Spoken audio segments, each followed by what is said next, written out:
رسول اللہ صلی اللہ علیہ وسلم اپنے اونٹ پر بیٹھے ہوئے تھے اور ایک شخص نے اس کی نکیل تھام رکھی تھی۔ آپ صلی اللہ علیہ وسلم نے پوچھا، آج یہ کون سا دن ہے؟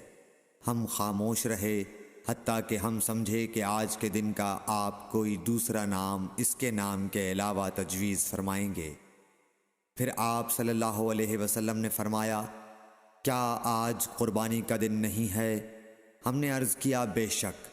اس کے بعد آپ صلی اللہ علیہ وسلم نے فرمایا، یہ کون سا مہینہ ہے؟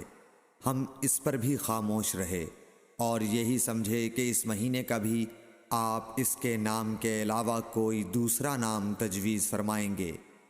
پھر آپ صلی اللہ علیہ وسلم نے فرمایا، کیا یہ ذو الحجہ کا مہینہ نہیں ہے؟ ہم نے عرض کیا، بے شک۔ آپ صلی اللہ علیہ وسلم نے فرمایا، تو یقیناً تمہاری جانیں اور تمہارے مال اور تمہاری آبرو تمہارے درمیان اسی طرح حرام ہیں جس طرح آج کے دن کی حرمت تمہارے اس مہینے اور اس شہر میں ہے۔